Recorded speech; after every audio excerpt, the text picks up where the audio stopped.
You know, I've never felt this excited. Not when the Beatles came here, Magic Johnson, Shaquille O'Neal, Kobe Bryant, LeBron James.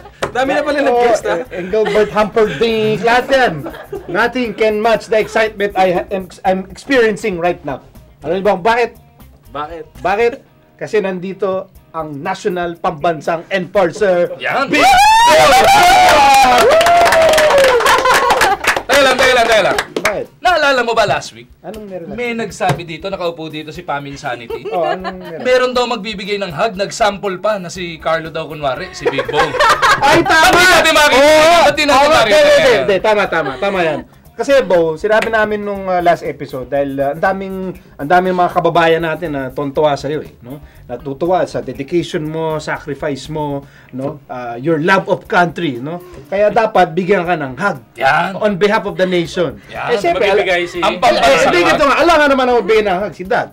Lalo na to si Magu. Nasa website pa yun. Parang di ko na... Nandun yun. Alam nga naman ako. Na-miss niya yun.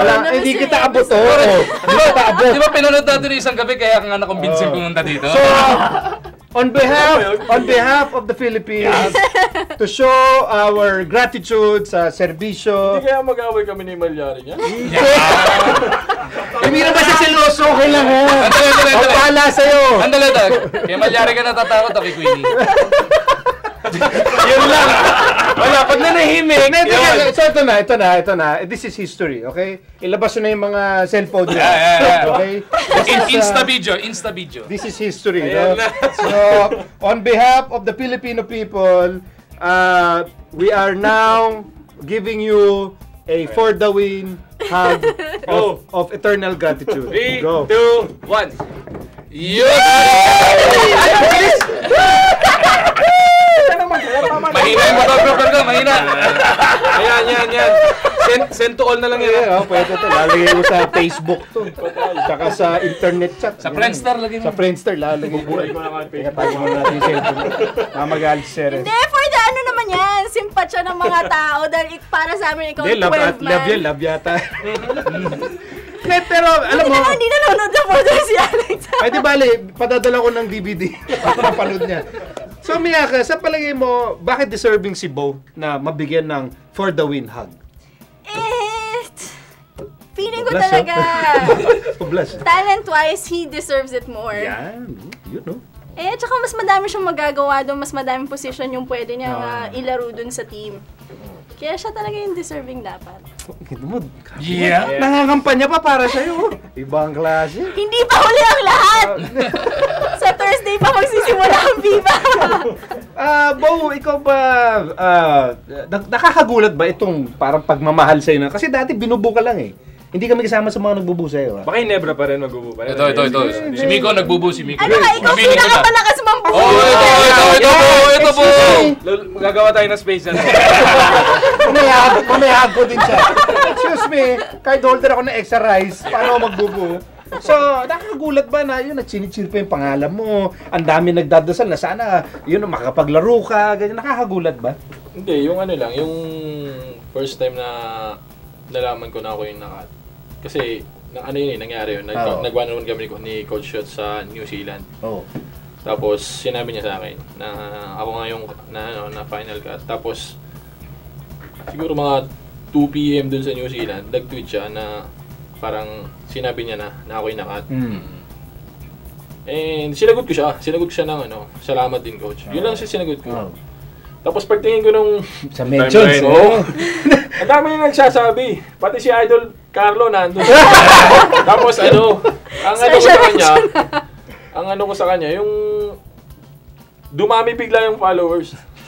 Sabi ng asawa ko sa akin, Han, di ba yung followers mo nung una natin chinek, 2,000 lang? Ngayon? Sabi ko, bakit? Nakita ko ngayon 12,000 eh. Wow! Ang laki na. Hindi ako sanay ng pagka yung, kasi di ba naglaro kami PBA All-Star, tsaka Gilas. Ako in-expect ko, sabi ko, hindi na ako gagamitin kasi pinababayaan. Para yung chemistry ng grupo, ano na lang, sila na lang. Matry na talaga. May expression ko sa likod. ipasok ka si Belga! Ako ata yun. Ako ata. Sa Davao ba? Hindi, ito. Itong ano lang. Wednesday. Ano, Wednesday lang? Lalo na nung Friday. Lalo na nung Friday, buong Araneta. Nung Friday, Buong Araneta yun. Tanggal na yung sintas. Kasi ano na lang 5 minutes. Ang ano ko talaga, top wala na. Sabi ko hindi na ako mapasok. Nagsigawan yung tao. Hindi ako sanay nang sinisigaw yung pangalan ko. Sanay ako na yung binubuo ko pagpapasok na ako. Yun ang gusto ko eh. Yun ang gusto ko eh. Yung pagpasok mo mala kontrabida ka. Parang nakakaano lang. Pero natakot siya yung number 7 ng Kazakhstan. Ano ginawa niya? Binigyan ka agad. Kasi makulit yung number 7 kaya sigawan yung mga tao, Belga. Binibigyan si Doughtit, binibigyan si Junmar. Pagpasok ni Belga, free throw, nakapila sila. Binigyan kagad ni Bo, hindi na dumikit. Paano nga, Doug, paano binibigyan? Hindi. Paano ba? Sige, sabi mo sa akin paano gagawin natin. Paano ginawa mo? natin. Hindi, para makita ng mga tao. Magkatabi kami. Tapos. Okay. Hindi, pinakiusapan lang ni Bo. Tapos. Saan binigyan? Para rebound. Saan? Hindi ko lang siya. Pitikin mo. Dito lang sa Pitikin mo. Pitik sa kanya yun. Sa rib daw, sa rib. Pitikin mo lang. Okay na, balik tayo sa topic. Hindi, para preview ng FIBA Asia na to. Oo naman ito. Pastik. Ikaw, Doug, I'm sure you have questions para kay Bo with regards to, his experience. Sa mga foreign trips nila. Yeah. Actually, for me, I was hoping that he'd make the cut. I mean, for what Bo brings to the table for the team is very different towards the other big guys. He's a big guy that can shoot the 3 points and also can slash inside, and at the same time, he's the big that can take on the bigger guys and play really physical more than any of the big guys there, even more than Douthit. And sayang lang na he wasn't able to make the cut, but I'm sure like he said, ang dami niyang mga bagong followers, more fans. Dami niyang friends ngayon. Yeah, and ewan ko kung magiging parang kontrabida pa rin sa PBA, pero I think that's his role talaga. And I think, sayang I think ako niniwala ako, 12,000? Ay, niniwala ako buong FIBA Asia, 12,000 yan. Pag start ng PBA, number 1 promoter mo, 2,000 ulit. Babalik ka 2,000 ulit pag nasimulan, may hinebra na. Wala na, break na tayo po. Back to Summer back love to fling. Back to normal programming. Mas sanay tayo sa ganun, mas maganda yung kakontrabida yung tingin namin. Okay, so bababa nga ng 2,000. unfollow na. Parang yun yung sinasabi ko. Unfollow nyo na ako. Kali mo na tayo. Ano yung, let's say, kasi sigurado nababasa mo yung, sa Twitter mo, ano yung mga sample ng mga nababasa mo na medyo tumataba yung sorry. Yung medyo kinikilig ka. Sabi ko sana tumataba yung puso. Tumataba yung puso mo pag may nababasa ka. Hindi, syempre yung mga yung na-appreciate nila yung nagagawa ko. Tapos plus yung parang kasi ang tingin ko sa sarili ko ngayon, nakatatak na ako sa utang ng tao eh.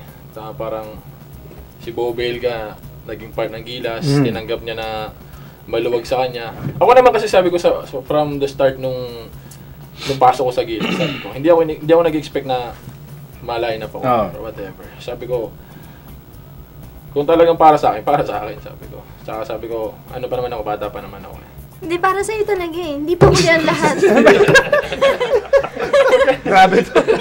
Manager mo na ba ngayon to? Huwag ganun, baka mamaya hindi lang ang Hel si Miyaka. Yan! Hanggang Wednesday. Hanggang Wednesday. Ano bang natin? Ano ba pag-asa ng team natin? Kasi syempre, sa aming lahat dito, ikaw may pinakaalam. Anong kakayahan ng team, yung chances natin against yung mga kalaban natin. Ano bang chances natin dyan? Siguro yung bilis nung Gilas. Kasi sa height medyo tayo eh. Medyo dehado. Pero pagka sinabang mo sa takbuhan, siguro walang aabot sa atin. Wow. Jason, LA, Jimmy, Gabe, yung mga ganong klase ng pace ng laro, yung takbuhan. Hindi siguro tayo matatalo. Yan. Okay, Bo. Ito yung camera. Invite mo lahat ng mga For the Win viewers na suportahan ang Philippine team, ang Gilas sa FIBA Asia. Go. Unang-una, nagpapasalamat muna ako sa lahat ng naka-appreciate nung naging part ako ng Gilas. Tapos ini-invite ko kayo simula August 1, supportahan yung Gilas Pilipinas. Sana hanggang sa dulo kung saan tayo umabot. Most probably sana umabot tayo sa finals para sa Pilipinas. Thank you. Belga! Belga! Belga! Belga!